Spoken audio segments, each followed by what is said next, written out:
안녕하세요. 시니어 전도폭발 사과 간증 나누기 파트를 하도록 하겠습니다. 여러분들이 가지고 계신 교재 31페이지를 보면 되겠습니다. 31페이지 펴셨죠? 보시면 간증 나누기 및 진단 질문 사용하기, 간단하게 삼가와 연결해서 사과가 지금 들어가고 있고요. 그 다음에 간증이란 2분 안에 하나님을 만나고 before, 그 다음에 after 이거를 자세히 소개하고 간증을 들으면서 복음을 듣고 싶게 하는 목적이 간증이고요. 복음을 듣고 싶다고 그들이 허락하고 그 다음에 반응을 보였을 때 우리는 진단 질문을 먼저 들어가야 되겠죠. 진단 질문을 하는 이유는 여러 가지 이유가 있겠지만 우리가 갖고 있는 여러 가지 복음의 무기 중에 어떤 색깔의 무기로 그들에게 다가갈 거냐 하는 거죠.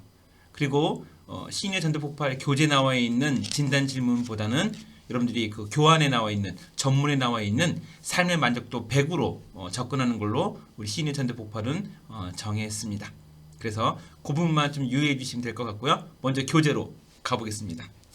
31페이지 간증은 전도의 한 중요한 요소 중 하나이다. 네, 맞죠. 중요한 요소 중 하나입니다. 간증의 중심 주제는 영생이다. 영생의 중심은 예수 그리스도. 예수 그리스도가 온전히 드러나는 간증을 해야 되는데요. 여러분들이 간증을 많이 하고 전도를 많이 할수록 심플해지고 단순해지고 강력해집니다. 그리고 오로지 예수 그리스도만 드러나게 돼 있어요. 전에는 막 자기 자신이 이렇게 했다는 것을 하려고 하지는 않았지만 미숙한 탓에 그럴 수 있지만 자꾸만 자신의 간증 예물을 수정하고 사용해보고 감동하는 포인트를 발견하면서 간증이 변한답니다. 예, 그런 부분에서 우리 화면 한번 볼까요? 화면에 이 간증을 했을 때 이전과 이후로 나눠지는 포인트가 있겠죠. 여러분 훈련자들에게 간증을 어떻게 쓰셨는지 한번 들어보고요. 그 다음에 우리가 간증 접촉하고 또 진단 질문하는 영상이 이미 잘 만들어져 있어요. 전에 오프라인 때는 그때그때마다 사람을 저희가 구하는 데 힘들었는데 최고의 우리 훈련자를 모셔서 한번 찍어봤습니다. 여러분들이 먼저 그 영상을 보고 오늘 교재를 하시면 많이 도움이 될 것 같아요. 그래서 간증을 이제 훈련자들에게 들으시고요. 그 간증은 이전과 이후로 나눠지죠. 예수 그리스도 때문에 외로움이 교제로, 거부가 용납으로, 공허가 성취로, 불안이 안정으로 바뀐다는 그 포인트를 여러분들에게 가면 될 것 같고요. 그 다음에 개인 간증은 2분 이내에 마쳐야 됩니다. 물론 2분을 넘어갈 수 있습니다. 그러나 2분, 왜냐하면 우리가 개인 간증하러 온 거 아니거든요. 복음의 브릿지 역할로 간증을 하는 거기 때문에 여러분 이 포인트 잊지 않았으면 좋겠고요. 자, 진단 질문을 한번 볼 때 여러분들의 교재에 보면 진단 질문이 34페이지 나오는데요. 저희는 그렇게 얘기 안 하고 먼저 삶의 만족도로 하는 거죠. 선생님의 삶의 만족도를 1에서 100이라고 한다면 어떻게 될 것 같습니까? 한 70점? 아, 네. 왜 70점일까요? 그러면 30을 설명하겠죠. 아이들 때문에 병이 아파서, 아니면 갑자기 실직을 했거나, 아니면 남편이 속썩이거나. 그래서 30을 했고 난 다음에, 그렇다면 이 30을 가운데 하나님이 동행하신다면 어떻게 될까요? 라고 하면서 하나님께서 있었을 때 어떤 변화가 있을 거를 얘기하면서 그들의 반응에 따라서 행위 구원이 될 건지, 아니면 정말 하나님에게 접근할 수 있는 그 근거를 마련할 수 있을 것인지가 결정이 될 것 같습니다.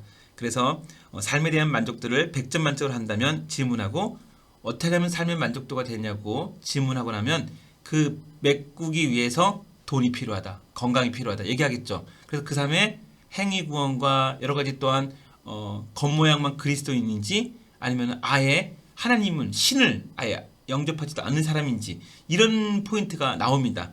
삶의 만족도 70이라고 하면 30을 채우는 그 주제를 가지고요. 그 다음에 만일 하나님이 함께 하신다면 삶의 만족도가 어떻게 달라질까요? 하면 많은 분들이 70이든 80이든 100까지 올라가면서 긍정적으로 얘기해요. 지나가는 사람에게 기도해드린다고 하면 싫어할 사람 아무도 없는 것처럼 아직까지도 예수 그리스도를 영접하지 않은 분들은 기복신앙이 있기 때문에 또 다른 신이 나를 위해서 도와준다고 하면 좋아하겠죠. 그러나 그들이 생각하는 기복신앙이 아니라 우린 예수 그리스도의 영생의 소식을 그들에게 전하는 게 포인트겠죠. 브릿지 역할이고 간증과 진단 질문을 통해서 이렇게 접근하면 될 것 같습니다. 근데 간증을 할 때 여러분 주의사항이 있습니다. 간증을 할 때 주의사항이 있을 건데요. 33페이지 여러분들이 가진 교재 33페이지 화면에 보시면 긍정적인 면을 강조한다. 전도 대상자와 일치시켜라. 그 다음에 구체적으로 말해라. 간증을 얘기하는데 뭐하게 얘기하면 안 되고 또 설교한다 이러면 안 되고요. 선생님, 저는 불신 가정에서 태어났습니다. 저희 아버지는 불교에 심취되어 있어서 전혀 다른 종교를 믿으면 그 집에서 족보에서 뺄 정도로 너무 강력한 아버지였어요. 그러던 가운데 선교사님께서 전도사님께서 저에게 말씀을 전해주면서 주일학교에 나가게 됐답니다. 이렇게 구체적으로 얘기하시고 몇 년도부터 몇 년도까지 이런 얘기까지 하시면 더 신뢰가 가겠죠.